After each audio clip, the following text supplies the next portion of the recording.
Uma boa tarde a todos e todas. Sejam bem-vindos e sejam bem-vindas a esta videoaula segunda sobre o Código Penal. Então, o Código Penal em sua segunda parte, lembrando o Decreto-Lei 2.848, um Decreto-Lei de 1940, que teve as suas atualizações, especialmente nos últimos tempos, com referência ao Estatuto da Criança e do Adolescente, o ECA, e também sempre recomendo para que os candidatos e as candidatas tenham muito cuidado com termos como o se, como o pode, como o deve, não é? Situações que trazem exceções dentro do artigo, não é? Então, sempre prestando muita atenção nisso, lembrando sempre, na hora da prova, ler a questão, ler a pergunta, entender a pergunta e ver essas pegadas, vamos assim dizer, é tão importante quanto respondê-las, né, quanto as afirmações. Então, sem pressa, aquela que você tem certeza e sem pressa, tenha certeza mesmo de que você está respondendo de acordo com o que está sendo perguntado, e as que você não souber, deixe para depois, as que você... E depois você vai eliminando, conforme nós já conversamos um pouco, e voltaremos a conversar ainda, que existem afirmações que são tão absurdas que elas se anulam, não é? Mas vamos lá, sem demoras, vamos a essa segunda parte, o Código Penal, aquilo que foi previsto em edital para vocês, não é? Neste concurso para a Guarda Municipal Certame 2023 em São Bernardo. Ele é denso, muito denso, então, razão pela qual nós estamos fazendo o Código Penal, já estamos na segunda parte, ainda não terminamos ele, terá certamente a terceira parte, e quem sabe consigamos aí terminar, encerrar o Código Penal na terceira parte, mas se for necessário, julgarmos necessário, terá então a quarta parte, porque é importante pausadamente vocês tomarem conhecimento do conteúdo, refletir junto ao conteúdo e tudo aquilo que é trazido como acréscimo para facilitar o estudo e a compreensão de vocês, tá certo? Então, nós não nos importamos em fazer em 3, 4, 5 partes, se for o caso aí. O Código Penal, pelo que tudo indica, não terá mais do que 4 partes. Pretendemos encerrar na terceira, mas se não for possível, faremos a quarta parte também, desde que facilite o estudo, né? O que importa é que vocês compreendam bem, não temam o Código Penal, não temam a legislação, os seus inúmeros artigos, parágrafos e incisos, não temam. O importante é compreender a lógica da lei, a lógica de cada artigo, o que ele quer atingir. Se você conseguir compreender o que ele quer atingir e a prioridade que se dá hoje à proteção da criança e do adolescente, a questão da mulher e a questão da pessoa idosa, você conseguirá fazer uma boa prova. Então, vamos lá. Então, nesta parte aqui, nós vamos ver, a parte 4 do Código Penal, não é? Mas segunda aula. Nós vamos ver, então, segundo o edital, está previsto do artigo 121 a 129. São poucos artigos, mas tem muito a se falar sobre eles. Não é? Está aí na parte especial, título 1, dos crimes contra a pessoa, em seu capítulo 1, dos crimes contra a vida, que vai do 121 ao 128, e o capítulo 2, das lesões corporais, formado apenas pelo artigo 129.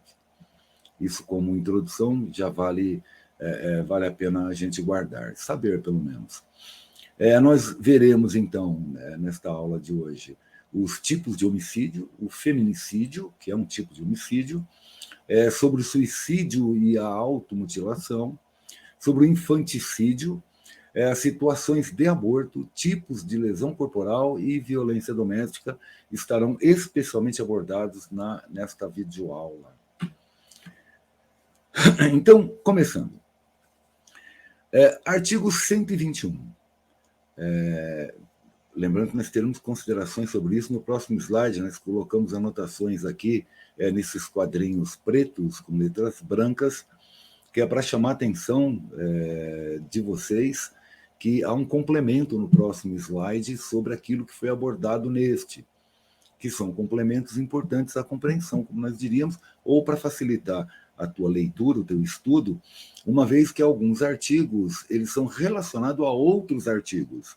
Então, para que você não tenha que procurar no código este outro artigo, seus parágrafos, nós já colocamos aqui para facilitar o teu estudo. Então, vamos lá. Artigo 121. Matar alguém. É o homicídio simples. Matar alguém. Pena, reclusão, que nós vimos que é diferente de detenção, porque ele admite o regime fechado inicialmente, né? Nós já vimos isso lá atrás. Então, reclusão de 6 a 20 anos. De 6 anos a 20 anos de reclusão.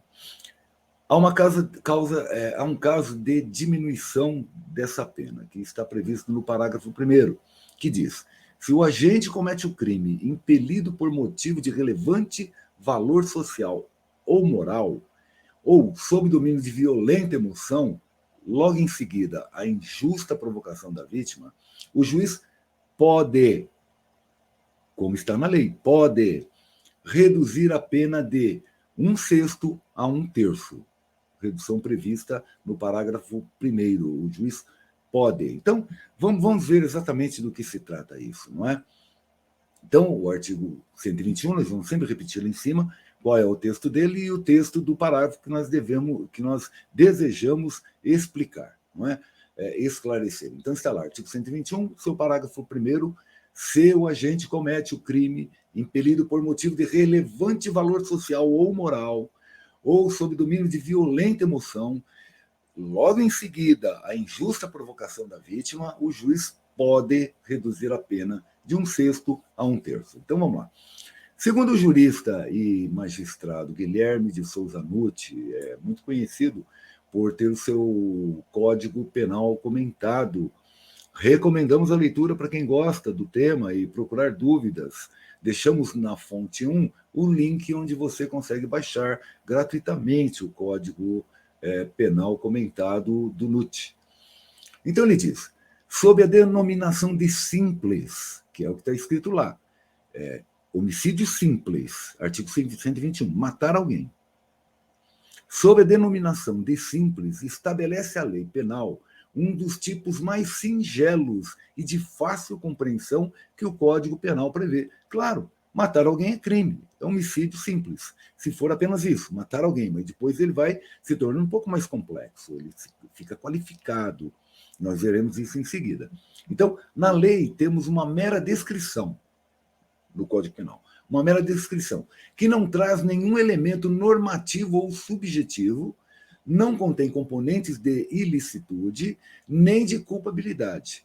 Portanto, eliminar a vida de outro ser humano sem qualquer circunstância especial, não sei guardar isso, sem qualquer circunstância especial, porque nós temos lá na exclusão de ilicitude a condição de matar alguém em legítima defesa ou em estado de necessidade, por exemplo, não é?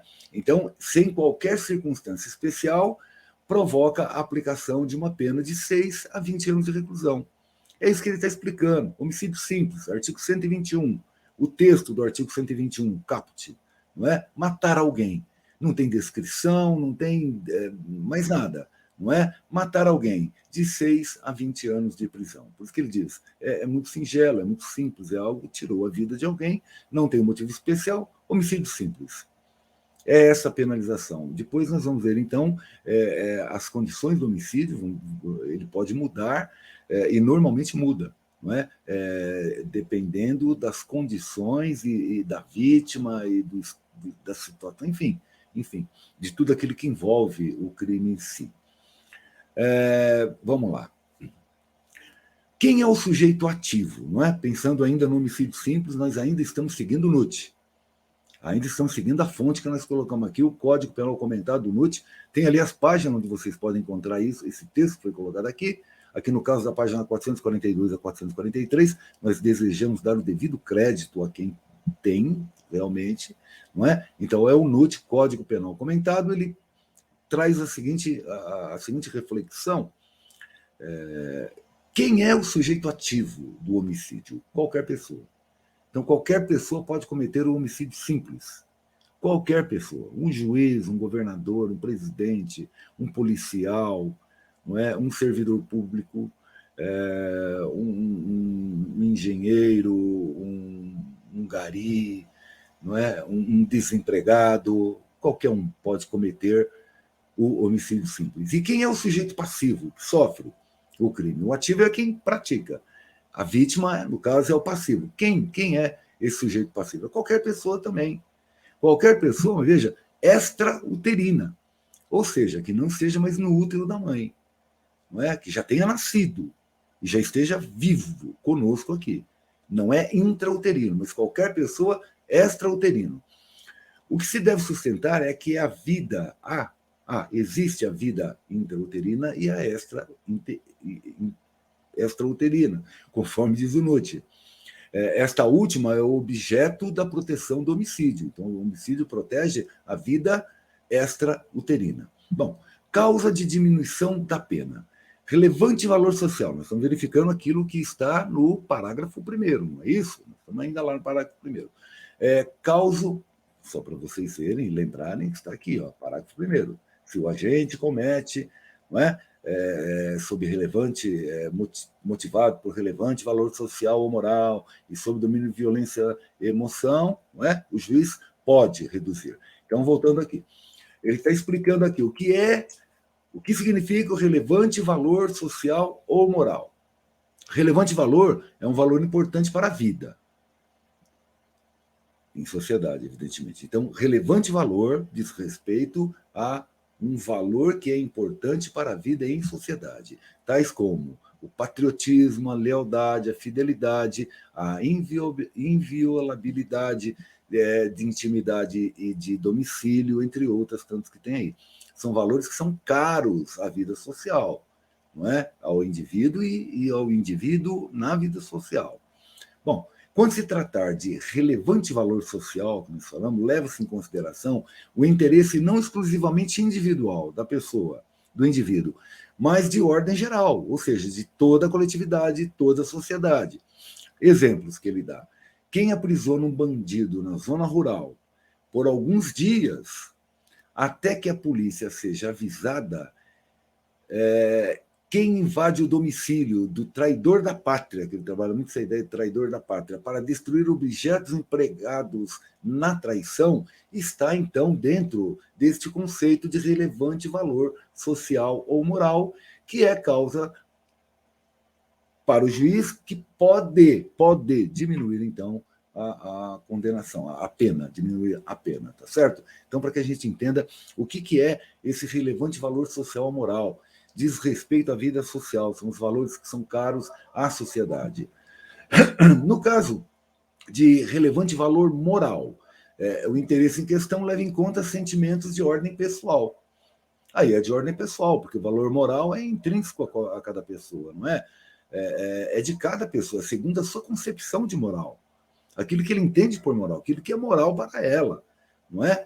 Então, no caso de relevante valor moral, o interesse em questão leva em conta o sentimento que é de ordem pessoal. Exemplo, a agressão, não é? Ou a morte desfechada pelo pai contra o estuprador da filha.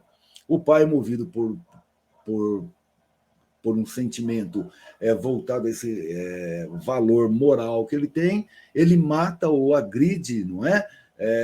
Aquele que estuprou a sua filha. Então, mediante esse fato, também o juiz pode aplicar a diminuição da pena. Quanto à violenta emoção, ele simplifica, né? Ele coloca o domínio de violenta emoção e dolo eventual, não é? Para a gente entender corretamente isso aqui. O que é um e o que é outro, porque a violenta emoção ela pode ser usada como justificativa para um dolo também.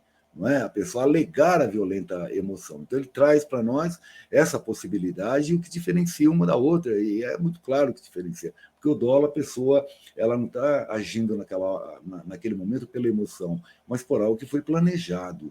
Não é? Ela planeja aquilo lá, uma vingança, por exemplo. Então, é viável supor que alguém, dominado pela violenta emoção, logo em seguida, em justa provocação da vítima, você tem que ser logo em seguida. Não pode ser no outro dia, 2 dias, é logo em seguida, porque aí a pessoa teve tempo, inclusive, de reconsiderar, e aquela violenta emoção já ter passado, inclusive. não é? Então, qualquer ato disso seria entendido como uma vingança, como uma retaliação por uma agressão ou por uma ofensa qualquer que ela sofreu anteriormente, tá? Então, voltando, é viável supor que alguém, dominado pela violenta emoção, logo em seguida a injusta provocação da vítima, acaba assumindo o risco de, em reação agressiva, matá-la. Exemplo, mulher sujeita a maus tratos, agride o marido numa situação em que está violentamente emocionada, porque foi agredida, prevê que dessa agressão que ela fará possa resultar a morte do marido, e, no entanto, ela executa isso, ela o agride, ela reage, não é? Logo em seguida, veja que não é o caso da legítima defesa, porque a legítima defesa é no momento em que está acontecendo, lembra-se disso? Tem que ser no momento ou na iminência de acontecer. Aqui já aconteceu. Aconteceu, cessou a agressão, não há mais agressão, e ela está emocionalmente abaladíssima e ela agride e mata. Não é? É uma causa também de diminuição de pena, podendo o juiz fazê-lo. No caso de violenta emoção, há basicamente 3 critérios nos ensino NUT. 3 critérios, no caso da violenta emoção. Primeiro, o objetivo. Perdão, o primeiro critério é objetivo. Não é o objetivo, ele é objetivo, ele é concreto. Né? Trata-se de uma espécie de compensação entre violência gerada pelo provocador e a resposta dada pelo provocado, reduzindo a ilicitude do ato praticado. Seria uma espécie de legítima defesa imperfeita. Era aquilo que nós estávamos falando lá. Aí acrescenta-se a palavra legítima defesa o imperfeito. O perfeito é aquilo que está na lei. É na hora que está acontecendo ou na iminência de acontecer. Aqui no caso, entende-se, então, é um entendimento, é conceitual, que ele é imperfeito, é uma legítima defesa imperfeita. Foi logo em seguida, a violenta emoção foi em seguida, então, a essa injusta agressão, não é? Então, ela age mediante essa violenta emoção, chamada, no caso aqui, de imperfeita, no caso concreto. No caso subjetivo, põe em relevo a psicologia do agente, uma vez que a provocação diminui a sua culpabilidade. Então, ele foi provocado e emocionalmente, psicologicamente, ele ficou abalado. Isso diminui, então, a sua culpa naquilo que ele vai fazer, porque ele está em estado alterado emocionalmente falando. Mas não altera a gravidade do fato ilícito, ou seja, matar alguém por conta disso. Não diminui a gravidade, ele vai responder por isso, mas é elemento de diminuição de pena. A diminuição da culpabilidade reside na circunstância de ter havido provocação.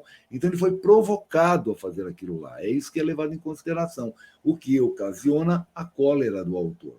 Não é? Ele sai de si, ele fica colérico e age, então, na violenta emoção. E nisto, quando são ambos, não é? É a combinação das duas anteriores.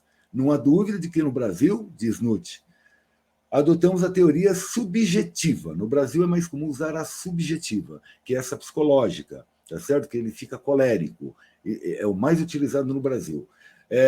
Ou seja, interessa o lado psicológico do agente, que, violentamente emocionado, não se contém. Cuida-se, pois, de diminuição da culpabilidade, motivo pela qual reflete na redução da pena de 1/6 a 1/3. Tá certo? Qualquer dúvida, meu telefone está lá no começo, meu e-mail também, tira, mas penso eu que ficou claro. Vocês também podem consultar e devem o Código Penal comentado, as páginas estão aí, vocês nem precisam procurar lá, vai direto nas páginas e vejam vocês mesmos, não é? E peguem lá qualquer outro exemplo, ou na internet, nos diversos sites que nós temos lá. Bom, a premeditação e violenta emoção, ainda. Nós estamos falando da premeditação agora, tá? Nós estamos falando da violenta emoção até então. Agora nós vamos falar de ambas, na sua comparação. O agente que planeja cuidadosamente a prática do delito não pode alegar, em hipótese alguma, estar violentamente emocionado. Até porque a lei exige que o distúrbio emocional seja fruto da injusta provocação da vítima. Ou seja, tem que ser seguida da injusta provocação da vítima, esse distúrbio emocional. É como nós dizíamos, não pode ser no dia seguinte, ser posterior a isso, que ele tem tempo de esfriar a cabeça, se recuperar emocionalmente e planejar uma vingança, como é aqui. Então, se ele planeja uma vingança e pratica retaliação, ele não pode, de maneira alguma, alegar, não é, a violenta emoção. Obviamente, além disso, há uma relação de imediatidade entre o ato da pessoa ofendida e a reação desencadeada no autor da agressão. Tal situação é inviável quando o agente tem tempo suficiente para premeditar o ataque. Exatamente isso que nós acabamos de falar agora. Existe essa relação do imediato.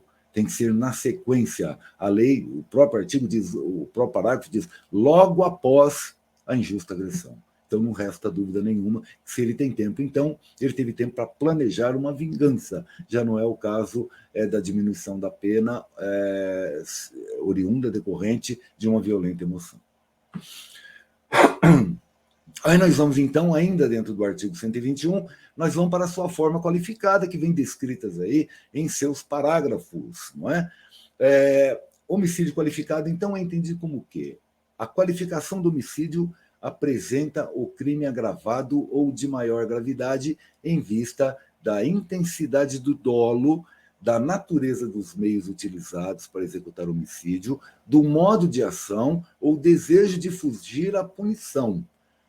Revela, assim, o grau de perversidade do agente ou a visível maldade de sua prática. Isso aqui é um conceito que está trazido para nós, está na fonte 02, provavelmente é do Tribunal lá do Distrito Federal e Território, provavelmente, mas posso estar enganado também, não lembro agora, mas está na fonte 2 com seu link de acesso e tudo mais. Isso é o conceito para o que é, então, aquilo que é qualificado. Tá certo? Ele revela, no qualificado vai revelar, então, o grau de perversidade do agente ou a visível maldade de sua prática. Não é? Então, vamos a eles. No parágrafo 2, diz, se o homicídio for cometido, mediante paga ou promessa de recompensa ou por outro motivo torpe, mediante paga ou recompensa, aquele que recebe para matar, ele recebe de alguém para matar, aquela encomenda de crime, não é? Ou por outro motivo torpe. E o que é torpe, afinal de contas? Vamos encontrar muito a palavra torpe, fútil, não é? O que é torpe, afinal? Né? O motivo torpe é aquele considerado como imoral, vergonhoso, repudiado moral e socialmente, algo desprezível. Um exemplo disso seria matar para receber uma herança, ou matar por qualquer tipo de preconceito, entre outros. Esse é o motivo torpe. Fonte 03, fiquem à vontade para consultar. Segundo motivo do parágrafo 2. Por motivo fútil, foi aquilo que nós colocamos, o torpe e o fútil. E o que é o motivo fútil? Nós vimos o que é o torpe. O fútil é aquele motivo insignificante, banal, motivo que normalmente não levaria a um crime. Ninguém imaginaria que o motivo daquele pudesse levar a um crime. Há uma desproporcionalidade entre o crime e a causa. Um exemplo disso, matar por ter levado uma fechada no trânsito, rompimento de relacionamentos amorosos, pequenas discussões entre familiares que terminam nessas tragédias, e que, vejam, são 3 exemplos aí que acontecem muito. São os homicídios que são qualificados, aumenta a pena, não é mais um homicídio simples, ele é um homicídio qualificado, porque ele foi feito, neste caso, por motivo fútil, e no caso anterior, por motivo torpe. Prosseguindo. Ainda no parágrafo 2, já o 3, não é? Com emprego de veneno, fogo, explosivo, asfixia, tortura ou outro meio insidioso ou cruel, ou de que possa resultar perigo comum.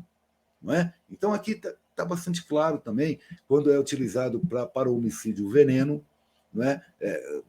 Incendeia a pessoa, não é? Taca fogo, atira fogo na pessoa, mata ela com um explosivo, né? Asfixiada, que é uma morte lenta, torturada mediante tortura, ou por outro meio insidioso ou cruel, que saia da normalidade, que possa ser, inclusive, alegado o estado de forte emoção, não é? Que pode ser alegado qualquer argumento que atenue isso, que demonstra, como diz aquele conceito, a crueldade, a maldade do fato, não é?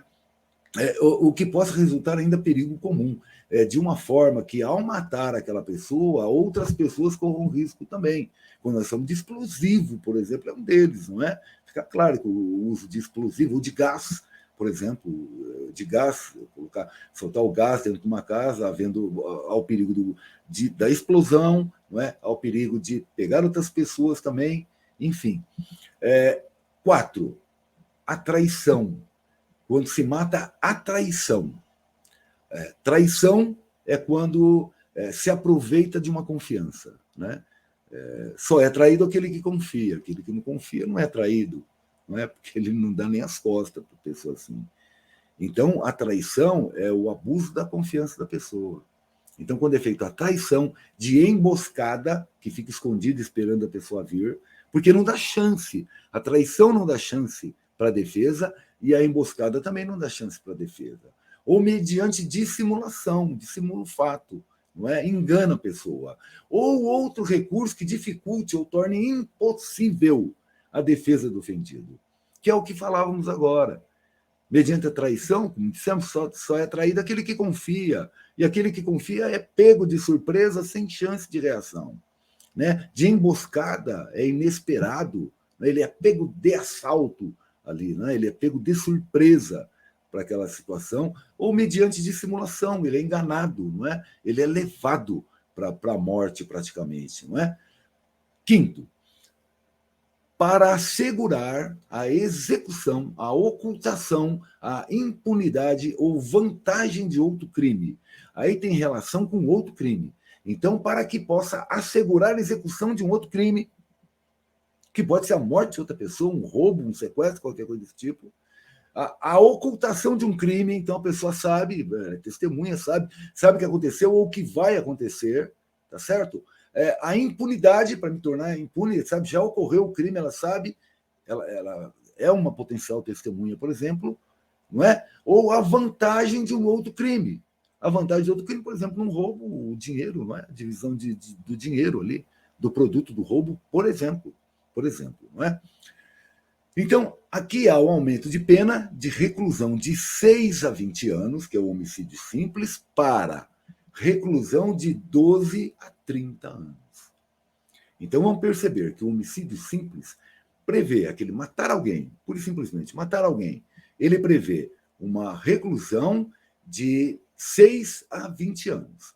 E para o qualificado, ele aumenta essa reclusão de 12 a 30 anos, ou seja, ele dobrou a pena mínima e aumentou em 10 anos a pena máxima. Tá bom? O crime qualificado assim é tratado pela lei brasileira. Bom, aí nós temos também o inciso 6º, que diz respeito ao feminicídio. Ele é típico do feminicídio, uma descrição do feminicídio, na verdade, não é? Que ainda é um homicídio qualificado, ele é um homicídio qualificado. Então, quando ele é praticado contra a mulher, por razões da condição de sexo feminino, isso nós vamos ver lá na frente, a elucidação disso que nós estamos falando agora. Mas, por hora, é bom guardar que no homicídio está previsto, então, no inciso 6º, contra a mulher, não é? Quando esse homicídio é praticado contra a mulher. Ele é qualificado por ser feito contra a mulher por razões da condição do sexo feminino. Não é? Ele foi incluído, eu coloquei aqui quando ele foi incluído para mostrar que é uma inclusão nova na lei. Né? Ela é de 2015. No 7, contra a autoridade ou agente descrito nos artigos 142, que diz respeito às Forças Armadas, e 144, os órgãos que estão no caput, os órgãos da segurança pública. Entretanto, com a discussão atual que tem agora, tendo reconhecimento do Supremo de que as guardas têm esse poder de polícia municipal, as guardas também estão descritas neste inciso. Ou seja, contra a autoridade ou agentes, contra autoridades ou os agentes descritos no 142 são Forças Armadas e no 144 que são os órgãos de segurança pública. Ou ainda, integrantes do sistema prisional e da Força Nacional de Segurança Pública no exercício ou em decorrência dela. Então, veja bem, tudo isso que nós vimos até agora, Forças Armadas, Segurança Pública, integrantes do sistema prisional e da Força Nacional de Segurança Pública, quando estão no exercício da função ou em decorrência dela, ou decorrente dela. E o que seria o decorrente dela, né? O que nós podemos pensar? O que é decorrente da função de policial, por exemplo, ser morto, ser vítima de homicídio, em decorrência da sua função? Em decorrência da sua função, podemos pensar, por exemplo, na vingança. Alguém é preso, não é? Um criminoso é preso e ele se vinga depois. Foi em decorrência da sua função? Foi em decorrência da sua função, não é? Existem outros casos também, não nos interessa nesse momento muito, mas quem tiver interesse, há como pesquisar aí na fonte 4, inclusive, é uma boa fonte para que nós possamos pesquisar isso, tá? No exercício, então, da função, ou em decorrência dela, ou ainda, se praticar isso contra o seu cônjuge, companheiro ou parente consanguíneo até terceiro grau, em razão dessa condição. Então, matar o cônjuge porque ele é seu cônjuge, matar o companheiro porque ele é seu companheiro, matar o parente consanguíneo até terceiro grau por conta dele ser um parente seu. Então, por alguma razão que envolva isto, tá certo? É o que diz aqui nesse inciso. Então, vamos lá. Para que a gente esclareça, a título de curiosidade também, quando nós falamos de parente consanguíneo até terceiro grau, do que nós estamos falando na verdade? Na fonte 4, encontramos a sua definição. O parentesco estabelecido por um antepassado é chamado de parentesco consanguíneo ou natural. Dessa forma, e grosso modo, podemos dizer que o filho é parente de primeiro grau em linha reta do pai. Então, o filho é em primeiro grau em relação ao pai. Dessa forma, o avô é parente deste em segundo grau e o bisavô em terceiro grau. Admite-se aí também irmãos, não é? Mas nós paramos por aqui para não complicar a definição, só para que nós possamos entender. Então, fala da ascendência e da descendência, um em relação ao outro. Então, na descendência, nós temos o bisavô, avô, pai. Para o filho. Para o filho, esses são os parentes em terceiro grau. O bisavô, o avô e o pai. Em relação descendente, para o bisavô, tem o seu filho, que é o avô, deste que nós estamos falando, o pai e o próprio filho. Não é? Ou seja, o bisneto, o avô do bisneto, que é o neto do bisavô. É isso?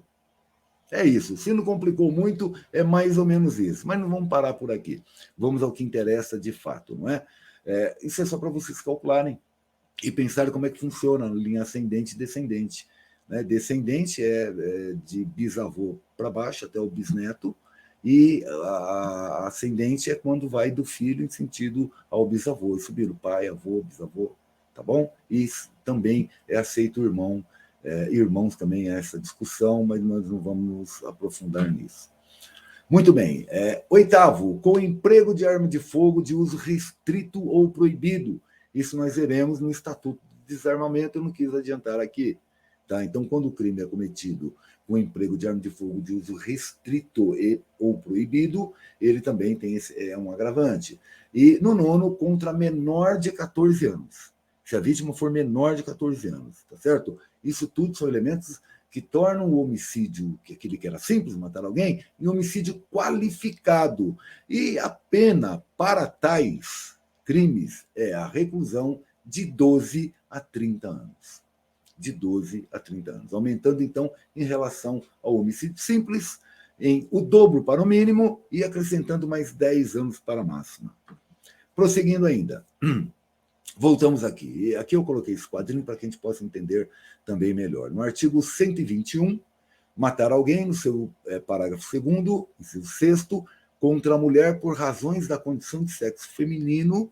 Aí nós temos lá no artigo 2º, que é descrito como feminicídio, considera-se que há razões de condição de sexo feminino quando o crime envolve violência doméstica familiar e menosprezo ou discriminação à condição da mulher. É isso que explica, que está explicando de fato o que é o feminicídio, tá certo? Ele ocorre quando está envolvido nessas situações da violência doméstica e familiar, tem todo um código, que é a Lei Maria da Penha, como nós já vimos, que aborda isso, não é?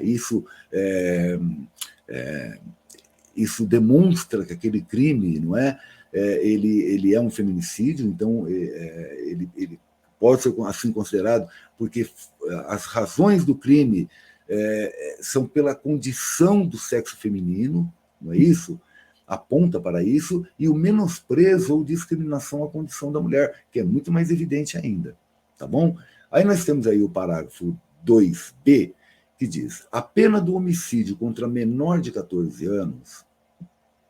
Pessoal, olha, só para que a gente entenda direito isso aqui.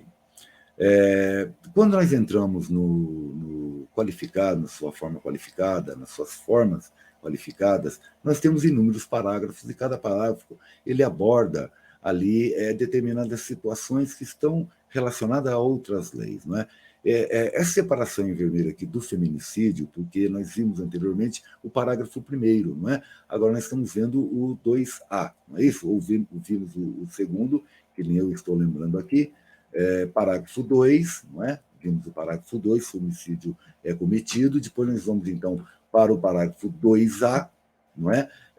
Que foi alterado, que entrou em 2015, como nós vimos aí, para falar sobre a situação do feminicídio. Aquilo que eu disse lá, nós veremos mais para frente o que caracteriza o feminicídio. Então, o que caracteriza é o parágrafo 2A. Ele está caracterizando que ele é considerado, então, né, considera-se que há razões de condição de sexo feminino que caracteriza o feminicídio quando o crime envolve a violência doméstica e familiar, conforme está previsto lá na Lei Maria da Penha, ou pelo menosprezo e discriminação à condição de mulher, que isso é óbvio, não é? Se ele é cometido nessa condição, fica evidente que a mulher foi morta por sua condição de mulher, pela condição de feminino, tá certo? Então que isso fique bem claro. Agora nós vamos para o 2B, não vamos misturar. Agora, o 2B. O 2B vai falar contra menor de 14 anos. Tá? Então, vamos lá. 2B. A pena do homicídio contra menor de 14 anos é aumentada de 1/3 até a metade se a vítima é uma pessoa com deficiência ou com doença que implique o aumento de sua vulnerabilidade. Facílimo de entender. Primeiro, o que nós temos que levar em consideração? Que a pena é aumentada caso a vítima seja menor de 14 anos, em 1/3 até a metade, se a vítima de 14 anos, se essa vítima de 14 anos é uma pessoa com deficiência ou com doença que implique o aumento de sua vulnerabilidade, é aumentada em 2/3, não é? Aqui não tem a possibilidade de você aumentar de 1/3 até a metade. Aqui já está dizendo, está decretado, ela será aumentada em 2/3 da pena. Se o autor, aquele que matou, é ascendente é pai, mãe, não é? Aquilo que nós estávamos vendo do parentesco lá. Ascendente, não descendente, ele é ascendente, aquele que deu origem, tá certo? Então, pai, mãe. Se for pai, mãe, padrasto, madrasta, tio, irmão, cônjuge, companheiro, tutor, curador, preceptor ou empregador da vítima ou por qualquer título que tiver autoridade sobre ela, tá certo? Aqui nós tratamos de menor de 14 anos. Esses incisos dizem respeito aos menores de 14 anos. E a lei já tenta prever aqui, vejam que coisa curiosa, o cônjuge. Ela não é cônjuge de uma criança de 14 anos para baixo, mas tem. Era comum há tempos atrás, não é? Era comum. Então a lei já prevê isso, porque não é proibido, não é? Ou seja, há possibilidade, não é? Então ela já está prevendo aqui. Aí, no parágrafo 3º, cuida-se do homicídio culposo. Parágrafo 3º, ainda do matar alguém, artigo 121. Se o homicídio é culposo, sem a intenção de matar, negligência, imperícia, imprudência, conforme nós vimos, a pena é a detenção, que prevê o regime aberto inicialmente, de 1 a 3, que prevê não, deixa eu corrigir, a detenção, que não admite o regime fechado inicialmente, é diferente de que prevê, que não admite o regime fechado inicialmente, a detenção, de 1 a 3 anos. Da reclusão prevista do homicídio para homicídio simples, a qualificação para detenção. Tá certo? Perdão, deixa eu repetir aqui. Essa detenção de 1 a 3 anos é da reclusão prevista para homicídio simples e qualificado para a detenção. Há uma redução aí, como vocês podem ver, no caso do homicídio culposo. É isso que nós queremos dizer. Que para o homicídio culposo, então, há uma redução na pena para o homicídio simples em relação ao homicídio simples e ao homicídio tido como qualificado. Agora, o aumento de pena. Nós falamos aqui do homicídio culposo, que reduz, agora nós vamos falar do aumento de pena. Parágrafo 4. Ainda com relação ao homicídio culposo, tá bom? No homicídio culposo, a pena é aumentada de 1/3 se o crime resulta de inobservância de regra técnica de profissão, arte ou ofício, ou se o agente deixa de prestar imediato socorro à vítima, não procura diminuir as consequências do seu ato ou foge para evitar a prisão em flagrante. Eu achei importante nós enfatizarmos o foge para evitar a prisão em flagrante, porque é algo que pode cair na prova, que pode ser mencionado na prova. Não é? Então, essa é uma condição. Se ele fugir para evitar a prisão em flagrante, no caso do homicídio culposo, ele tem a sua pena aumentada em 1/3. Em 1/3. Tá certo? E isso também se resultar da inobservância. Ele não observou a regra técnica que compõe a profissão, arte ou ofício dele. Ou ainda, se o agente deixa de prestar imediato socorro, aconteceu aquilo, ele não presta o socorro à pessoa imediatamente como deveria. Ou não procura diminuir as consequências do seu ato, tá certo? Então, é nisso o que resultará o aumento da pena em 1/3. Sendo doloso o homicídio, a pena é aumentada em 1/3 se o crime é praticado contra a pessoa menor de 14 anos ou maior de 60 anos. Então, percebam como vai se complicando o artigo 121, que no primeiro momento era tão simples, não é? Matar alguém, homicídio simples. Aí ele vai se tornando qualificado e ele vai tendo elementos de diminuição e de aumento de pena, conforme a culpa, conforme o dolo, conforme também as vítimas, as condições da vítima. Se ela é mulher, se ele está, é menor de 14 anos e com um monte de condições, como problemas, como deficiências físicas ou mentais, né? Se é praticado pelo pai, pela mãe, pelo tio, não é? Pelo cônjuge, como nós vimos. Vejam como vai se complicando, vai se tornando mais complexo, e nós chegamos num ponto aqui que diz que no crime doloso de homicídio, a pena é aumentada em 1/3 se o crime for praticado contra menor de 14 e maior de 60. Menor de 14 e maior de 60. Ela é aumentada em 1/3. Então, são as condições que vão deixando cada vez mais complexos o estudo do homicídio. Devemos nos preocupar por conta disso? Não. Vamos entender o básico, que tem pessoas, não é? Vítimas que são muito mais protegidas por conta da sua vulnerabilidade, por conta da sua dificuldade, impossibilidade mesmo, muitas vezes, da defesa, né, de se defenderem. Então, tudo aquilo que resulta, o que é explorado em cima da incapacidade de defesa, a penalização dela é muito maior, como nós podemos ver aqui. Não é? Então, vamos sempre levar isso em consideração, no caso é a mulher, não é? O menor de 14 anos com deficiência, tal, o maior de 60 anos, que já é idoso, as pessoas com deficiência, quando existe uma relação de confiança e de autoridade, não é? Tudo isso são os elementos. Vamos guardar no seu modo geral o que quais são suas formas qualificadas e quem a lei está pretendendo proteger, né, efetivamente, com a forma qualificada, e tentar entender o que é simples, não é? O que é simples. Então, não será difícil para nós conseguirmos guardar tudo isso. Né? Separe, se for o caso de estudar, pegue PowerPoint que eu fiz na apresentação, que está junto também, estará à disposição junto com essa videoaula, e a partir dele faça a tua própria ordem de estudo. Simplifica ele, se for o caso, simplifica mesmo, para que você possa entender. Use e abuse desse PowerPoint aí, tá bom? Nós passamos aqui aquilo que nós entendemos necessário, mas sabemos o quanto é denso, não é? O código, e o quanto essas leis são densas também. Um artigo, vejam, um artigo, quanto vai e vem que tem, não é? Vai desse para aquele outro artigo, aumenta aqui, diminui ali, mas não vamos nos preocupar por conta disso.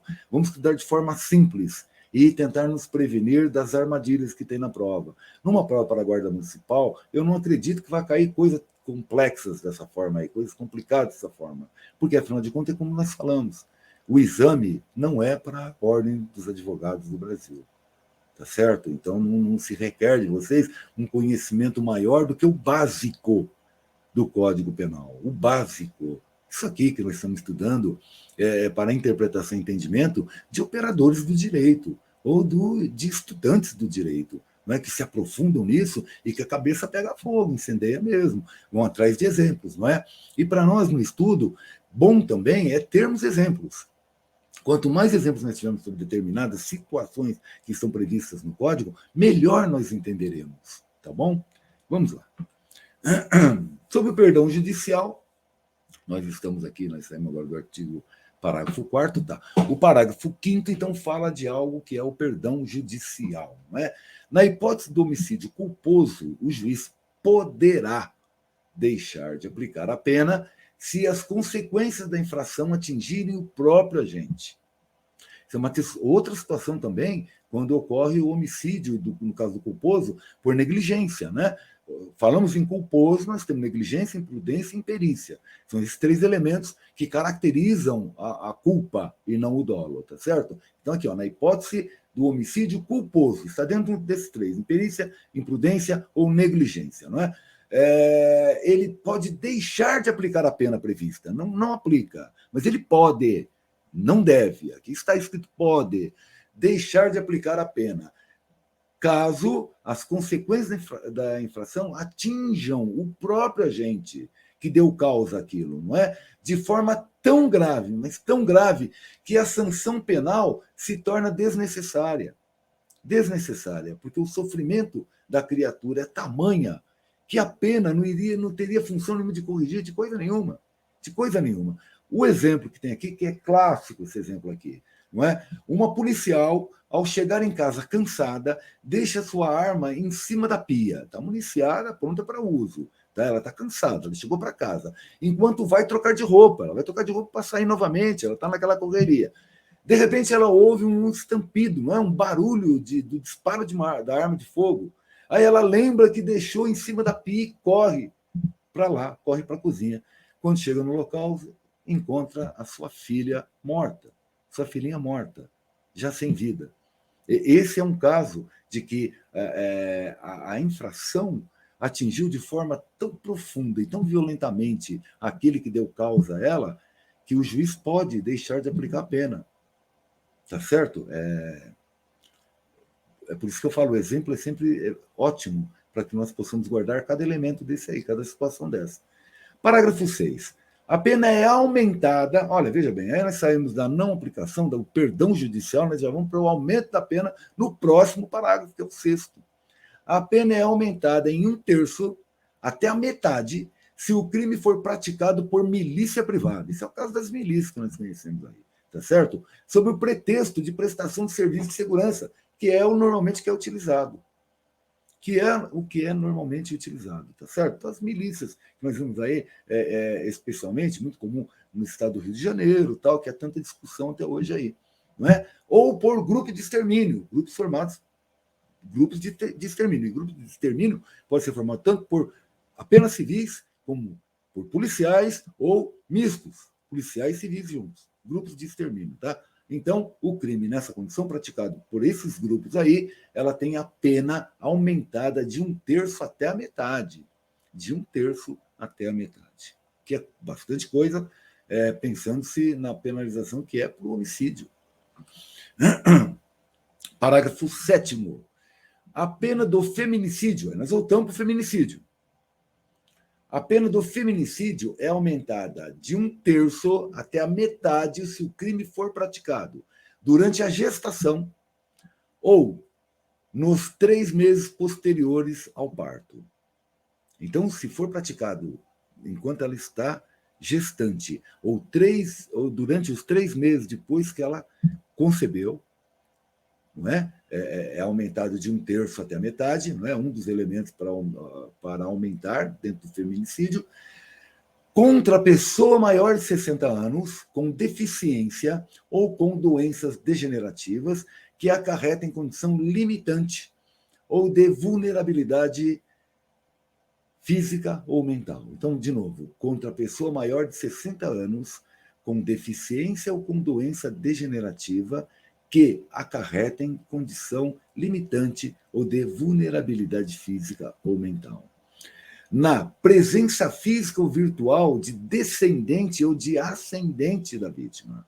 Então, na presença física ou virtual ali, né, filmado nas redes, tudo mais, na presença de quem? De descendente, de filhos ou netos, ou de ascendentes, de pai, mãe, avós, avós. Tá certo? 4. Em descumprimento das medidas protetivas de urgência previstas nos incisos 1, 2 e 3 do caput do artigo 22 da Lei 11.340, de 7 de agosto de 2006, que nós vamos ver no próximo slide, que é para explicar isso, porque senão você vai ter que ir até a lei, não é? Ir nesses incisos e sair de onde você está para ir a outro lugar, não é? Para buscar. Então, para facilitar esse estudo, nós trouxemos aqui das medidas protetivas de urgência que obrigam o agressor, não é? Artigo 22. Constatada a prática de violência doméstica e familiar contra a mulher, nos termos desta lei, o juiz poderá aplicar de imediato ao agressor, em conjunto ou separadamente, as seguintes medidas protetivas de urgência, entre outras: suspensão da posse ou restrição de porte de armas, com comunicação ao órgão competente, como nós estamos vendo aí, afastamento do lar, domicílio ou local de convivência com a ofendida, proibição de determinadas condutas, entre os quais aproximação da ofendida de seus familiares e das testemunhas. É fixado, inclusive, o limite de distância para isso aí, tá? Contato com a ofendida, seus familiares e testemunha por qualquer meio de comunicação, frequentação de determinados lugares, a fim de preservar a integridade física e psicológica da ofendida. Então, nós trouxemos isso aqui, que é para complementar, é para explicar o que quer dizer o inciso 4 aqui do parágrafo 7º, que é em descumprimento das medidas protetivas de urgência que estão previstas naqueles incisos daquele artigo, tá certo? Isto dentro deste artigo, deste parágrafo 7º, que é a pena do feminicídio, que terá aumentada a sua pena em 1/3 até metade nessas condições que foram colocadas aqui, para facilitar o estudo de vocês. Bom, continuando, ainda está dentro do artigo 22, como nós colocamos aqui, tá certo? É isso? Está dentro ainda do artigo do 22, que é o esclarecimento do nosso parágrafo 7º, né? Restrição ou suspensão de visita aos dependentes menores, prestação de alimentos provisórios ou provisionais ou provisórios, tem diferença. Aqui nós trouxemos para vocês o conceito do que é um, do que é o outro, tá certo? Então, por alimentos provisórios podem ser definidos como o objeto de provimento emergencial que visa assegurar imediatamente o essencial à sobrevivência da parte necessitada. E entende-se por alimentos provisionais aqueles concedidos provisoriamente ao alimentado antes ou no decurso, né, ou durante o curso da lide principal, tendo em vista que são concedidos também para atender às despesas do processo. Tá certo? Então, a diferença entre um e outro. Mas trouxemos só para esclarecimento que se cair alguma situação dessa na prova, vocês já sabem também a diferença. Nós temos aqui, então, a continuidade aí com o inciso 6º, comparecimento do agressor, a programa de recuperação, tudo aquilo está descrito no artigo 22, que tem a ver com o parágrafo 7º do artigo 121 que nós estamos vendo, tá certo? E ali, então, encerra. Vamos agora para o artigo 122. Acabamos finalmente o artigo 121. Vejam quanto tempo nós levamos para discutir, assim, abordar ele de uma forma até superficial, se nós formos ver. Não é um estudo aprofundado como ele mereceria, como vocês teriam numa escola de direito, ok? Isso aqui é a tentativa de preparar-os melhor para a prova que vocês terão, contudo, sem desejar confundi-los. Tudo isso que nós trazemos a mais aí é para que vocês tenham como conhecimento, tá? Para que oriente vocês, para que vocês saibam aquilo que vocês estão estudando, e se forem falar sobre isso, para que saibam sobre o que estão falando, né? Para que não reste dúvida. Mas torna a repetir, o estudo de vocês pode ser sintetizado por vocês mesmos, usando o próprio PowerPointer que eu estou disponibilizando lá para vocês. Eu faria isso se fosse vocês, tá bom? Bom, então nós vamos agora ao induzimento, instigação ou auxílio a suicídio ou a automutilação, que é o artigo 122, que diz o seguinte: induzir ou instigar alguém a suicidar-se ou a praticar automutilação ou prestar-lhe auxílio material para que o faça. A pena é reclusão de 6 meses a 2 anos. 6 meses a 2 anos. É óbvio que não há aqui um artigo a quem pratica o suicídio diretamente, não é? A prática do suicídio é a prática do autor contra si mesmo. Então, ele é autor e vítima de um mesmo crime, vamos dizer assim, não é? Porque ele tira a própria vida, tá certo? Agora, para ele não há penalização, porque ele consumando o crime, ele não responde mais, evidente. Agora, aquele que auxilia, aquele que instiga, que induz ao suicídio ou à automutilação, a esse sim, o Código Penal prevê o crime e prevê a pena também. Ele tipifica o fato, não é? Então, lendo novamente o artigo 122, induzir ou instigar alguém a suicidar-se ou a praticar automutilação ou prestar-lhe auxílio material para que o faça. Para que faça o quê? A automutilação ou a prática do suicídio. Pena, reclusão de 6 meses a 2 anos. Parágrafo 1º, aí começam as modificações e as diferenças de atitude também. E aquilo que resulta, que advém dessa atitude, que é induzir ou instigar alguém a suicidar-se, praticar automutilação, ou deixar de prestar, ou prestar-lhe auxílio para que faça. Tá certo? Parágrafo 1. Se da automutilação se cortar, se ferir, se amputar, né? Isso é automutilação. Se da automutilação ou da tentativa de suicídio resulta lesão corporal de natureza grave ou gravíssima, né? Tentou se matar, por exemplo, não se matou, não conseguiu consumar, mas resultou disso uma lesão grave ou gravíssima, né? E da automutilação, idem. Nos termos dos parágrafos 1º e 2º do artigo 129 do Código. Aí vem a dificuldade nossa de estudo. Eu tenho que sair do 122 e ir lá para o 129. Aí voltar para cá novamente. Não precisa. Não precisa. O que nós temos aqui? Nós vamos ver no próximo slide isso, tá bom? A pena para isso, não é? Se tudo isso acontecer em virtude da tentativa de suicídio ou da consumação da automutilação, a pena é reclusão de 1 a 3 anos para quem instigou, para quem induziu, para quem prestou auxílio para que eles fizessem aquilo. Parágrafo 2 prevê o seguinte: se o suicídio se consuma ou se a automutilação resulta a morte, se o camarada consegue se matar de fato, ou se da automutilação, quando se automutilou, ele morreu, não é? A pena, reclusão de 2 a 6 anos para aquele que induziu, instigou ou prestou auxílio material para que ele fizesse isso. Mas voltando agora para a gente compreender o parágrafo 1, aqui ele está dizendo o seguinte: se dá, acho que está até escrito aqui, tá? Não, voltamos aqui. Se da automutilação ou da tentativa de suicídio resultar lesão corporal de natureza grave ou gravíssima nos termos dos parágrafos 1º e 2º do artigo 129. O que dizem, então, esses parágrafos? Não é? Artigo 129 refere-se à lesão corporal de natureza grave, não é? Refere-se à lesão corporal.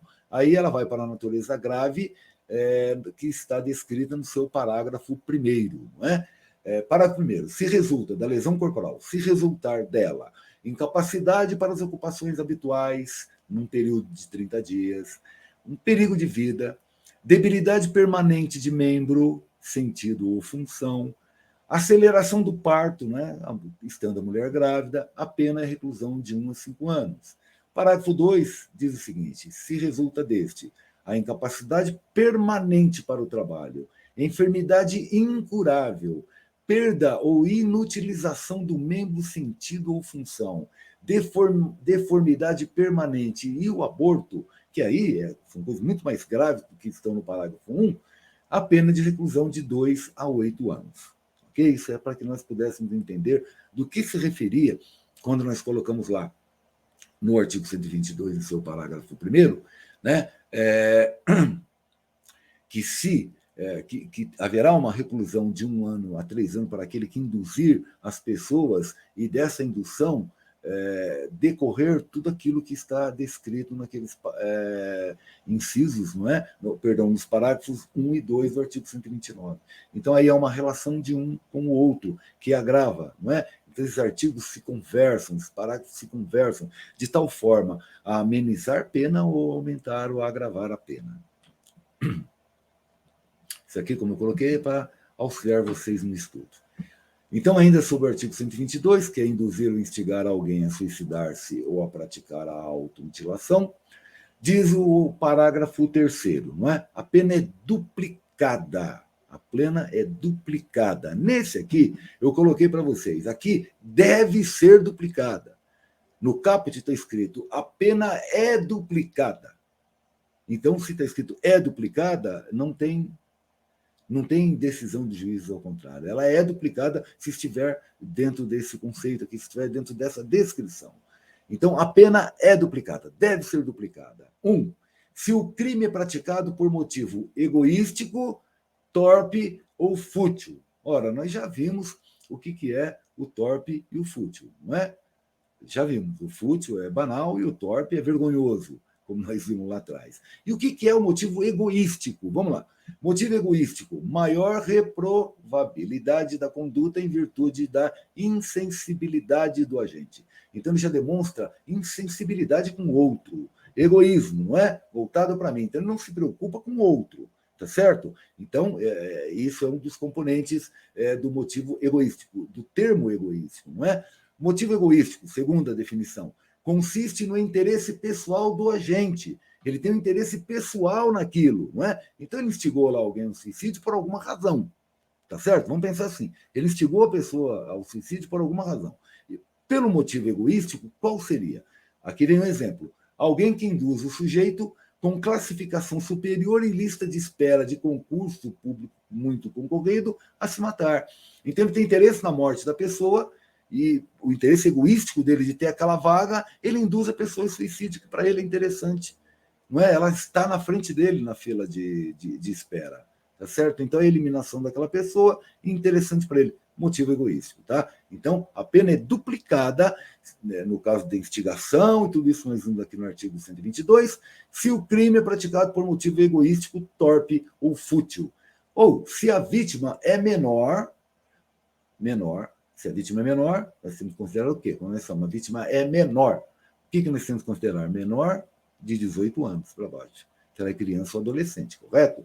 Se a vítima é menor ou tem diminuída por qualquer causa a capacidade de resistência.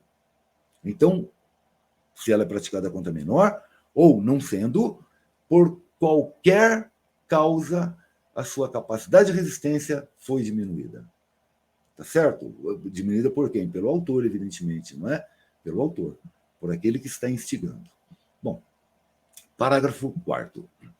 A pena é aumentada até o dobro se a conduta... Ó, vejam que diferença, né? No artigo anterior, no no parágrafo anterior, que é o parágrafo terceiro, é colocado com todas as letras, a pena é duplicada, a pena é duplicada, então deve, aqui deve.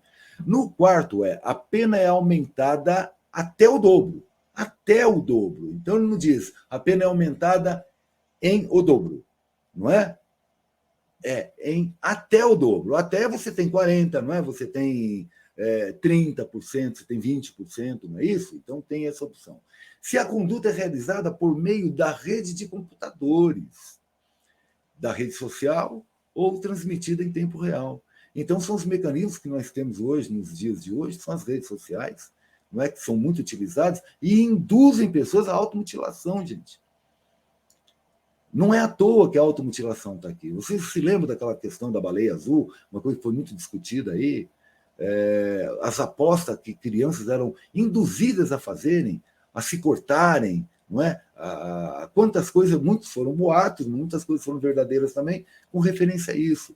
Então é voltado a isso. Vamos nos lembrar que talvez esse parágrafo quarto aqui é passível de cair em prova, por quê? Porque é uma coisa atual. É uma coisa atual. Então vamos tentar guardar isso aqui. Mas nesse caso ele pode ser aumentado, tá bom? Ainda no artigo 122, seu parágrafo 5º, aumenta-se a pena em metade de 50%, então veja que é categórico, aumenta-se em metade, se o agente é líder ou coordenador de grupo ou de rede virtual. Isso aqui também é interessante guardar, que está no mesmo caso, não do parágrafo anterior, das redes sociais e tudo mais. Aqui é voltado para o coordenador de grupo, caso haja algum grupo lá que funcione com isto, ou de rede virtual. Coordenador, tá bom? Parágrafo 6º, se o crime de que trata o parágrafo 1º deste artigo resulta em lesão corporal de natureza gravíssima e é cometido contra menor de 14 anos ou contra quem, por enfermidade ou deficiência mental, não tem o necessário discernimento para a prática do ato, ou que, por qualquer outra causa, não pode oferecer resistência, responde o agente pelo crime descrito no parágrafo 2º do artigo 129 deste Código. Então, vejamos, nós temos que voltar para o parágrafo 1º deste 122, e depois nós temos que abordar o artigo 129 no seu parágrafo 2º, não é? Então, vamos primeiro ao primeiro e colocamos aqui para facilitar os nossos estudos. Do que trata, então? Vamos voltar ao 6º novamente com muita calma. Se o crime de que se trata o parágrafo 1º. Então, vamos lá. Qual é o crime que se trata o parágrafo 1º deste artigo? Deste artigo é o 122. Se da automutilação ou da tentativa de suicídio resulte lesão corporal de natureza grave ou gravíssima, nos termos do parágrafos 1 e 2 do artigo 129 deste Código, pena reclusão de 1 a 3 anos. Tá certo? Mas nós já vimos, não é? Esses artigos? Não vimos? O 129, 1 e o 2? Já vimos, sim, já vimos. Aí ele vai lá na frente e coloca... não pode oferecer resistência, então responde o agente, por tudo isso, pelo crime que está descrito no parágrafo 2º do artigo 129. E o parágrafo 2º do 129 é o seguinte: primeiro, ofender a integridade corporal ou à saúde de outrem, não é? Que é o caput do 129. Parágrafo 2º. Se resultar disso incapacidade permanente para o trabalho, enfermidade incurável, perda ou inutilização, acabamos de ver isso aí, perda ou inutilização do membro, sentido ou função, e por aí vai. Aqui eu coloquei só para facilitar o estudo, mas o que está querendo dizer aqui é a relação que existe, que o artigo 6º está apontando. O artigo 6º está apontando uma relação entre os crimes que se tratam, o parágrafo 1º do artigo 122, em relação àquilo que responde o agente pelos crimes que são descritos no parágrafo 2º do artigo 129. É confuso? É confuso. É confuso. Vamos admitir, é confuso para poder guardar tudo isso. Mas vamos tentar guardar a essência da lei e do artigo, tá certo? E o que nós devemos ter? O que nós devemos guardar, então, neste parágrafo 6º em especial? Que se os crimes se tratam do artigo 1, que está escrito ali, tá certo? Só o caput já nos interessa. Se deste resultar a lesão corporal de natureza gravíssima. Então, é a mesma coisa que você pegar aquilo que está descrito no parágrafo 1, retornar lá e colocar essa pena, esse aumento de pena que está previsto aqui. Tá certo? Que ele responderá pelos crimes que estão descritos no parágrafo 2º do artigo 129, não é? Que é a reclusão de 2 a 8 anos. Então, o que interessa para nós é essa penalização. Na verdade, eu não acredito nem um pouco que isso caia para vocês. Nem um pouco. Seria assim de uma sacanagem sem tamanho. É que, desculpa eu colocar até uma certa perplexidade se alguém faz isso. Não é perguntar algo com referência a isso. Eu torno a repetir. Isso aqui até para um exame da OAB, por exemplo, é uma coisa difícil, porque quem vai fazer o exame tem que guardar muita coisa, para ir muito mais do que vocês estão tentando guardar agora com uma prova. Tá certo? Então já seria uma sacanagem enorme. Tá? Então não vamos nos prender a isso, vamos nos prender àquilo que efetivamente pode cair para nós lá, conforme a gente tem dado uma orientação para vocês aí, tá bom? Parágrafo 7º. Se o crime de que trata o parágrafo 2º deste artigo é cometido contra menor de 14 anos ou contra quem não tem o necessário discernimento para a prática do ato, ou que, por qualquer outra causa, não pode oferecer resistência, responde o agente pelo crime de homicídio, nos termos do artigo 121 deste Código, que é homicídio simples, matar alguém, tá certo? Mas como ele responde pelo segundo, já não é mais. Se é cometido com 14 anos, é na sua forma qualificada. Isso é importante para a gente saber. O que é homicídio simples, não é? Vejam, matar alguém. Pura e simplesmente matar alguém. Pena, 6 a 12 anos. E quando ele deixa de ser simples? Ora, ele deixa de ser simples quando ele está diante de toda aquela sequência. Contra a mulher, né? Contra menores, contra idosos, quando há crueldade, quando há premeditação, quando há uso de explosivo, de fogo, de veneno, de tudo aquilo lá. De tudo aquilo que foge ao matar, pura e simplesmente. Matou. Estava com raiva, discutiu, matou. Homicídio simples. Houve premeditação para aquilo? Não houve premeditação para aquilo. Aquilo aconteceu no calor ali e tal, tudo mais. De uma discussão fútil, tola. Se bem que o fútil também é condenável, né? É uma forma qualificada, né? Teria que se procurar outras razões, então. Para nós, já fica de bom tamanho saber o seguinte: artigo 621, matar alguém. Matar alguém. Se não tiver mais nada além desse matar alguém aí, é a pena de 6 a 12 anos, é um homicídio simples. Saiu disso, as outras características qualificam, então, o homicídio, aumentando a sua pena em 12 anos no mínimo, lembre-se, é o dobro no mínimo, e 10 anos a mais no máximo. Se o máximo é 20 anos, você coloca 10 anos, 30 anos. Então, de 12 a 30 anos, tá bom? Prosseguindo. Artigo 123 fala aí do infanticídio.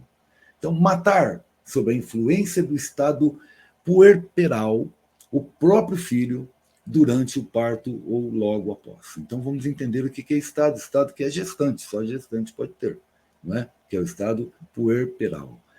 A pena é detenção de 2 a 6 anos. A detenção é de 2 a 6 anos.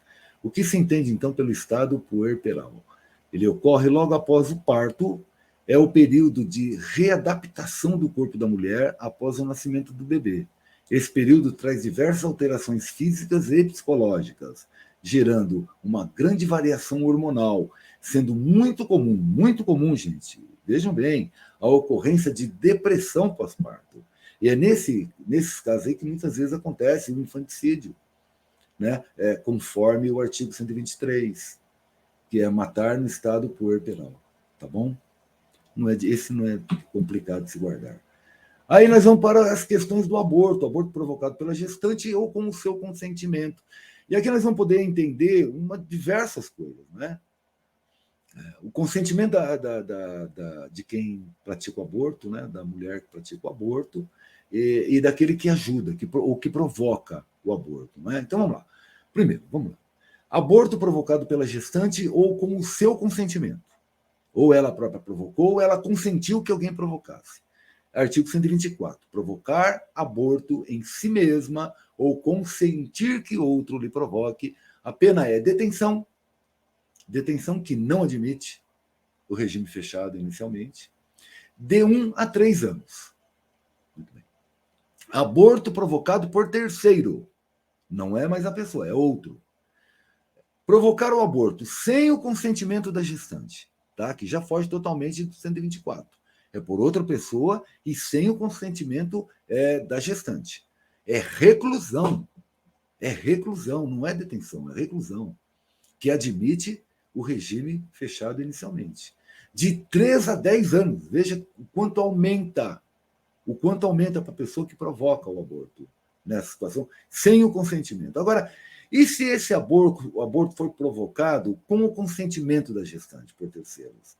Quem praticou isso é reclusão de 1 a 4 anos. Agora, vejam bem a relação que existe em tudo isso aqui. Ó. Vejam bem, vamos lá. Ó.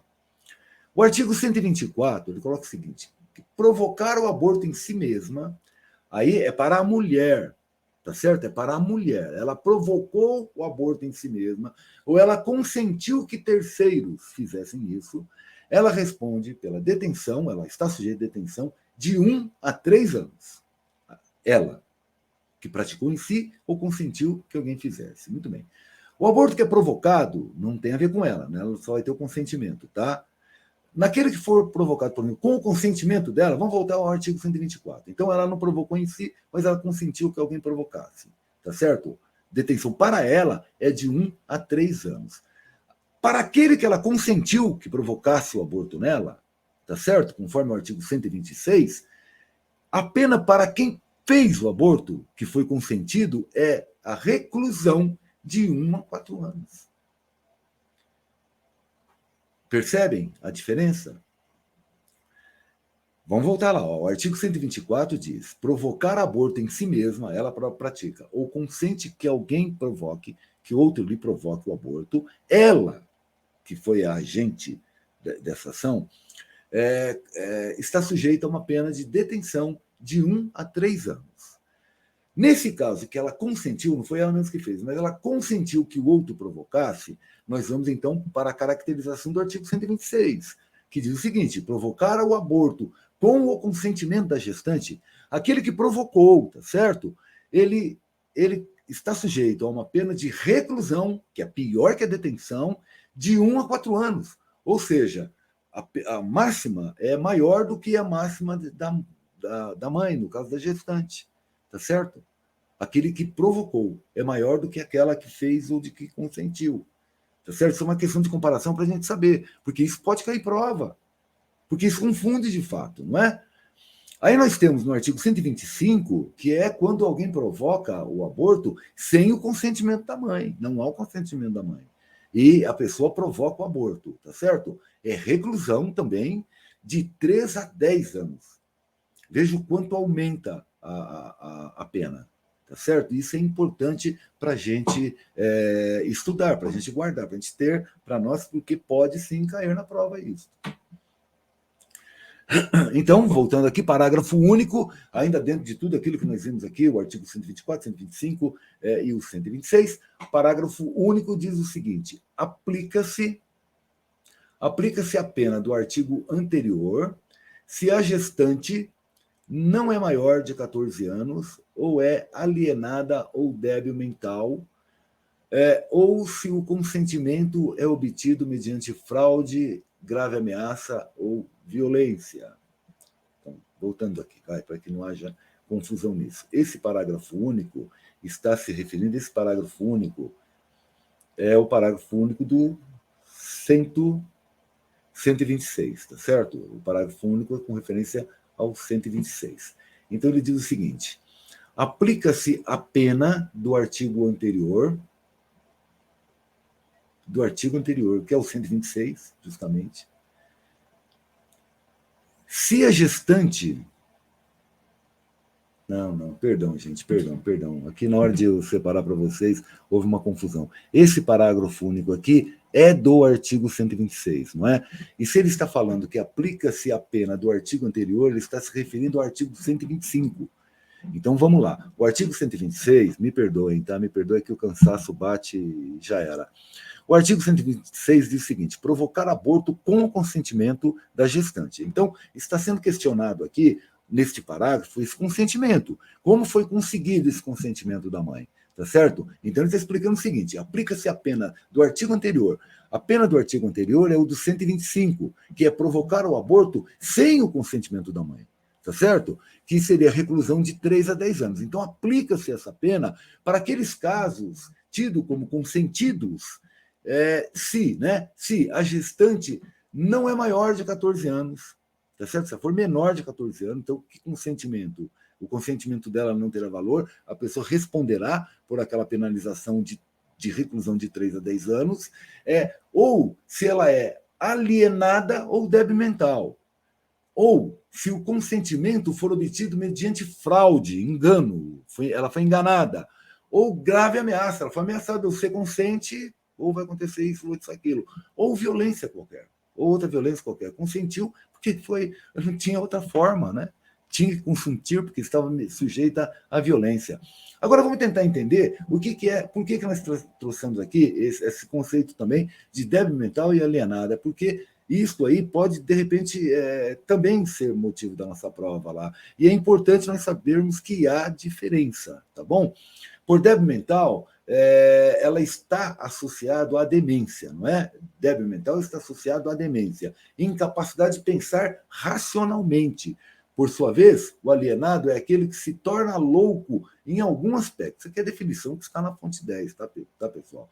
Por sua vez, o alienado é aquele que se torna louco em algum aspecto, não existindo essa alienação em outros pontos, em outros aspectos. O débil mental está sujeito a praticar uma ação e em seguida não sabe que aquilo era um crime, porque ele é incapaz de pensar racionalmente. Não é? Então ele nem sabe que aquilo é um crime. Já o alienado sabe que aquilo é um crime, porém age erroneamente, mas não consegue se controlar. Ele age, mesmo sabendo que é crime, ele não consegue se controlar e pratica tal crime. No primeiro caso, não há maldade nas ações.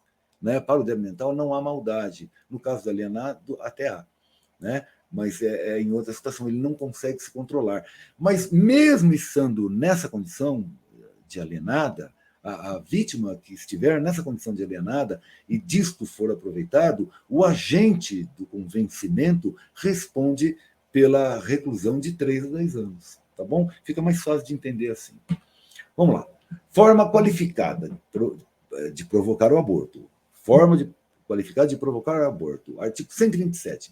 As penas previstas nos 2 artigos anteriores, que é o 126 e o 125, são aumentadas de 1/3 se, prestem atenção, se, em consequência do aborto ou dos meios empregados para provocá-lo, a gestante sofre lesão corporal de natureza grave. E são duplicadas as penas, não é? Se por qualquer dessas causas as vítimas morram. Não é? Então, muito fácil. Olha, isso aqui é muito fácil. O artigo 127, ele diz assim: as penas combinadas, que são previstas, né, nos 2 artigos anteriores, que são o 126 e o 125, são aumentadas de 1/3 se, em consequência desse aborto e dos meios que foram empregados, a gestante sofre uma lesão corporal de natureza grave. E são duplicados. Né? No primeiro caso, ele é aumentado em 1/3, não é? E agora ela é duplicada se por qualquer dessas causas lhe sobrevém a morte, se ela morrer. No artigo 128, não se pune o aborto praticado por médico. Em que situação? Não é? Que é aquilo que nós chamamos de aborto necessário. Se não há outro meio de salvar a vida da gestante. A gestante vai morrer se não houver um aborto. Então, nesse caso, o aborto não é punível. Ou o aborto no caso de gravidez resultante de estupro. Se a gravidez resulta de estupro e o aborto é precedido do consentimento da gestante, ou, quando incapaz, a gestante sendo incapaz, de seu representante legal, também não se pune o aborto. Quem pratica, não é? Quem provoca. É isso. Agora nós vamos para o artigo 129, que fala da lesão corporal. Lesão corporal, na sua definição, é ofender a integridade corporal ou a saúde de outrem. É simples a definição dela. Previsto uma detenção, que é aquele que admite que não admite, não é, que não admite o regime fechado de imediato, tá certo? Detenção de 3 meses a 1 ano. Aí nós começa a se agravar, a se qualificar também a lesão corporal, não é? Lesão corporal de natureza grave. Parágrafo 1º. Se da lesão corporal resultar a incapacidade para as ocupações habituais por mais de 30 dias. Nós vimos isso, que isso também está previsto, está puxado nos artigos anteriores lá, quando falam do homicídio, não é isso? Da tentativa de suicídio, não é isso? E da automutilação, tá certo? Então, vamos lá, parágrafo 1º. Se da lesão corporal resultar a incapacidade para ocupações habituais no período de 30 dias. Se resultar perigo de vida, a pessoa correr risco de vida por conta disso. Debilidade permanente de membro, não é? A mão que não se mexe mais, por exemplo, de algum sentido, audição, por exemplo, ou função que ela tenha no corpo, ou aceleração de um parto, o parto é acelerado. A pena prevista é para reclusão de 1 a 5 anos, no caso desse tipo de lesão.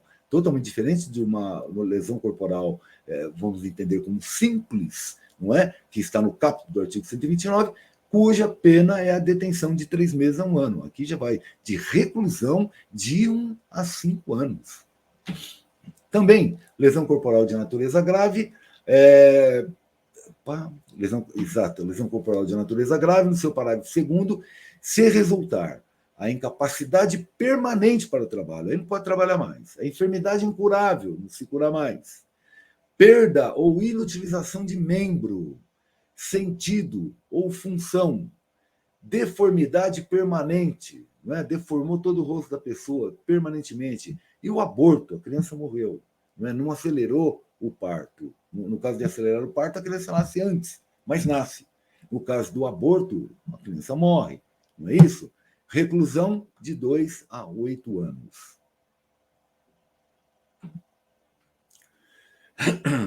Ainda lesão corporal agora seguida de morte. É um outro caso. Lesão corporal seguida de morte.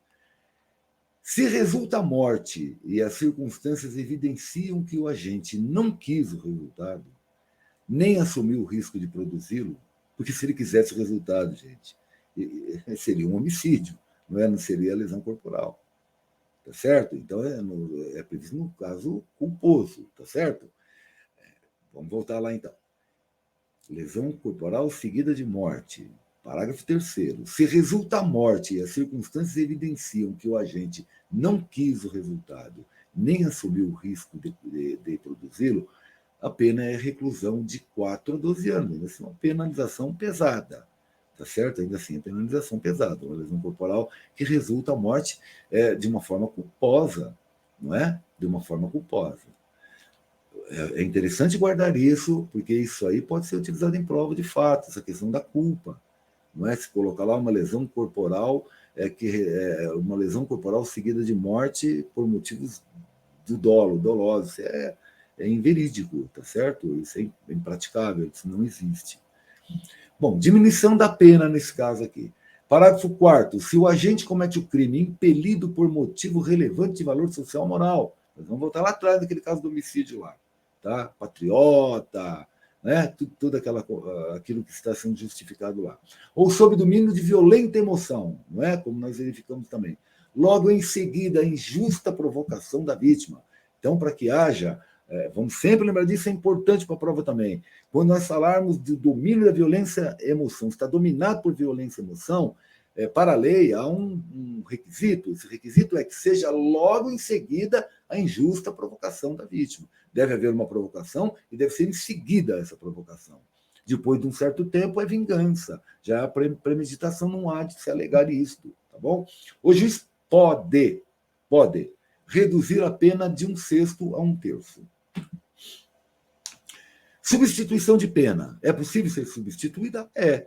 O artigo 5º, o parágrafo 5º do artigo 129 diz o seguinte: o juiz, não sendo grave as lesões, pode ainda substituir a pena de detenção pela multa de R$ 200 mil a 2 contos de réis. Nós já vamos falar sobre os réis também, né? Inciso 1. Se ocorre qualquer das hipóteses do parágrafo anterior, aí nós teremos que voltar no parágrafo anterior, que é o parágrafo 4º, não é? Se o agente comete o crime por motivo de relevante valor social e moral ou domínio de violenta emoção, tá certo? E se as lesões são recíprocas. O que significa lesões recíprocas? Então, um causou no outro, não é? Uma briga lá, um causou no outro. Se as lesões foram recíprocas ou esteve dentro daquele do forte emoção, né, violenta emoção ou relevante valor social e moral, não é? Vamos lá. Ele pode substituir, tá? É o caso de substituição, me perdoa.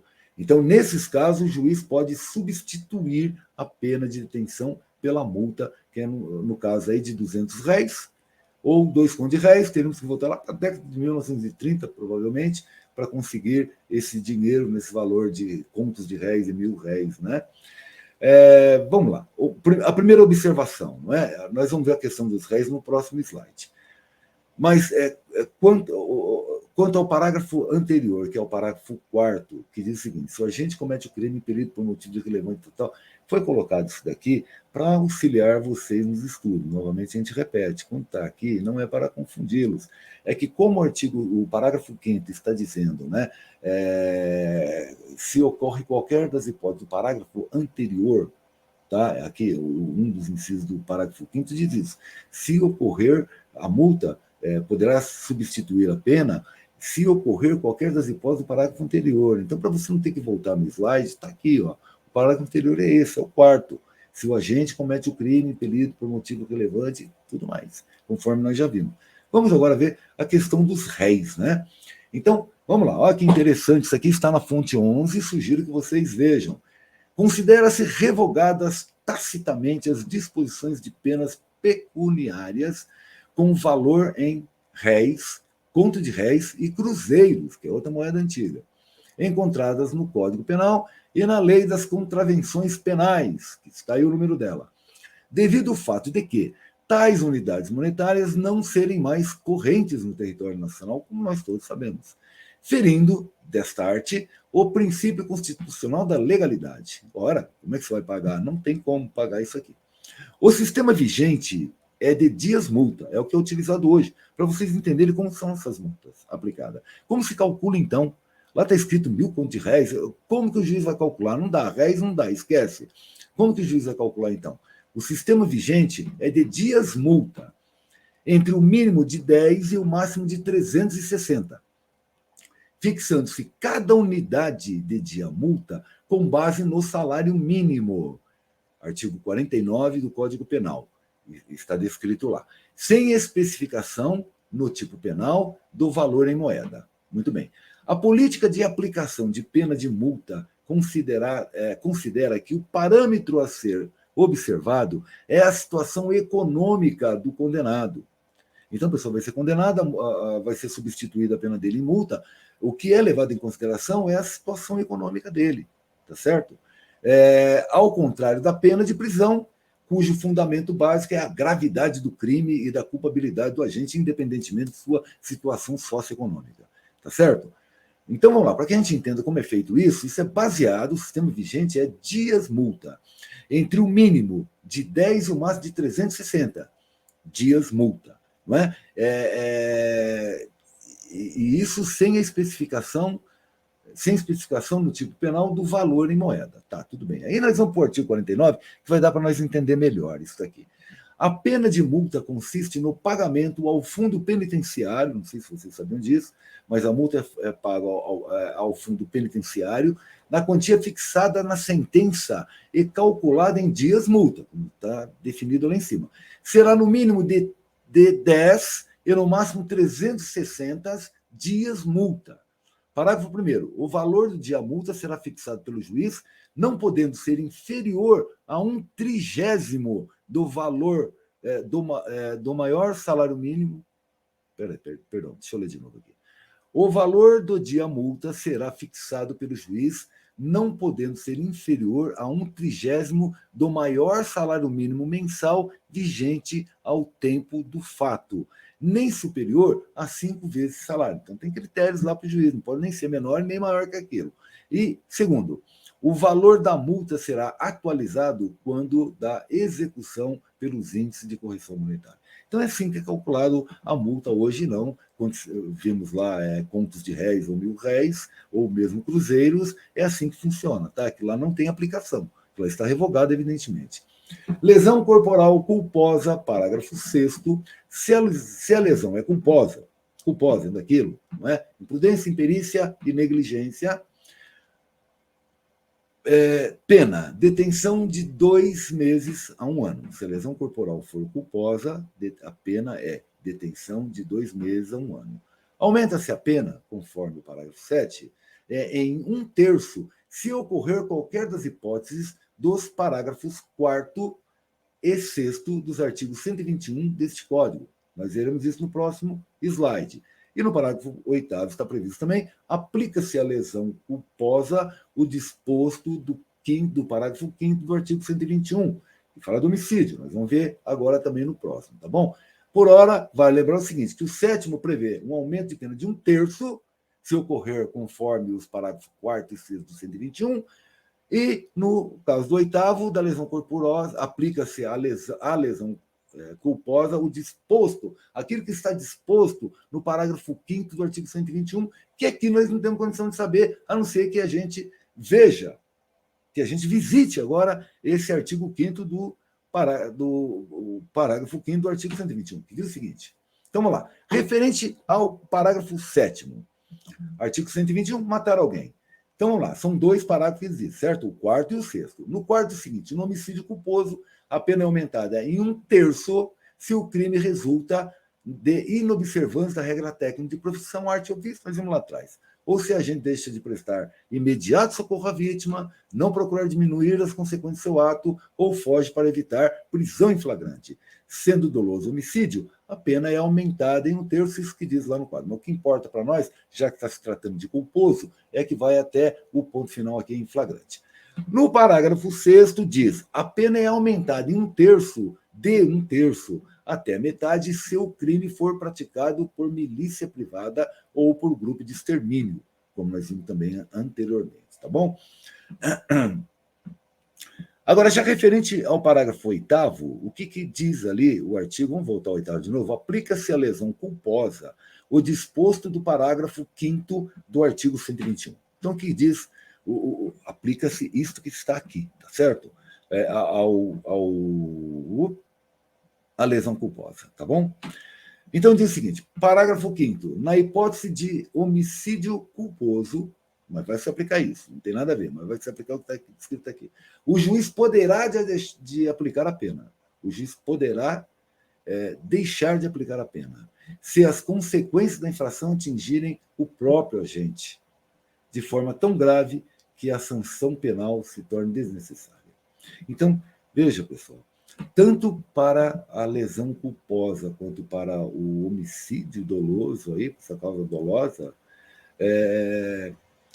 o juiz pode deixar de aplicar a pena se a gravidade daquilo que decorreu o crime tornar a pena inválida, não é? Sem sentido. Né? Ele coloca aqui, se as consequências da infração atingirem o próprio agente de forma tão grave que a sanção penal se torne desnecessária. Foi aquele caso da mãe policial que deixou a arma sob a pia, lembram? Aí vai trocar de roupa, um disparo e a filhinha usou contra si mesma. São casos trágicos que nós temos muitos como esse aí, tá bom? Aí vamos falar mais um pouco de violência doméstica, agora sob a ótica da lesão corporal. Parágrafo 9. Se a lesão for praticada contra ascendente, descendente, irmão, cônjuge ou companheiro, ou com quem conviva ou tenha convivido, ou ainda prevalecendo-se o agente das relações domésticas, de coabitação ou de hospitalidade. A pena de 3 meses a 3 anos, tá certo? Isso aí também tem a ver com a violência doméstica, está lá na Maria da Penha, na Lei Maria da Penha, isso aí está descrito de alguma forma lá, se vocês procurarem, acharão, né, aqui no Código Penal, tem pelo menos menção, né, sobre isso. Mas aqui vamos tratar ela de forma de como o Código Penal trata e fortalece a Lei Maria da Penha.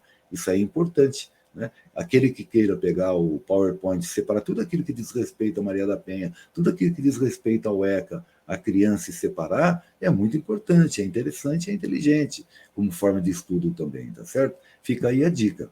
No parágrafo 10, nos casos previstos nos parágrafos 1 a 3 deste artigo, se as circunstâncias são as indicadas no parágrafo 9, vejam, aí a lei abre o parágrafo 10 para falar que nos casos previstos nos parágrafos 1 a 3, se as circunstâncias ocorridas lá são as indicadas no parágrafo 9, que é o anterior a esse aqui, aumenta-se a pena em 1/3. Aí nós temos que pegar tudo isso que ele está dizendo aqui. Parágrafo 1 a 3. Parágrafo 1, se resulta incapacidade, ocupações habituais, nós vimos tudo isso aqui. Parágrafo 2, se resulta incapacidade permanente, nós vimos tudo isso aqui. Terceiro, se resulta a morte, a circunstância evidencia que o agente não quis o resultado e nem assumiu os riscos, nós vimos tudo isso aqui. Aí nós relacionamos ao 9, porque o parágrafo 10 diz, nos casos previstos, esses casos aqui, esses casos que estão previstos nesses 3 parágrafos, se as circunstâncias são as indicadas no 9, se a lesão praticada contra ascendente, tal, se forem nessas circunstâncias aqui, terá pena aumentada em 1/3. Isso cai para vocês na prova? Duvido. Sinceramente, eu duvido.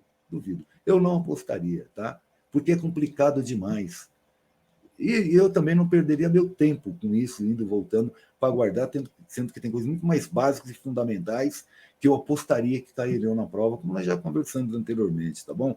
Também depois não venham dizer que não estudaram isso, porque eu orientei vocês a não estudarem. Estou dando a minha opinião. Essa é a opinião, tá certo? É a opinião. Eu faria perguntas para vocês diferente disso que colocariam aqui. Eu tenho um entendimento de que esse tipo de complexidade não cabe para o concurso de Guarda Civil Municipal. Ele cabe sim para a OAB, ou outros concursos aí que são concursos privilegiados, vamos dizer assim, decorrente de salários, de quantidade de pessoas que concorrem. Agora, para o exercício da função Guarda Civil Municipal, não tem cabimento perguntar esses imbricamento, vamos chamar assim, de artigos um com o outro, de parágrafos um com o outro. Não é? Vamos lá. Parágrafo 11. Na hipótese do parágrafo 9º deste artigo, a pena será aumentada de 1/3 se o crime for cometido contra pessoa portadora de deficiência. Eu coloco aqui novamente o 9º para que vocês se orientem no estudo. Não vamos nem ler, nós já lemos diversas vezes esse 9 aqui.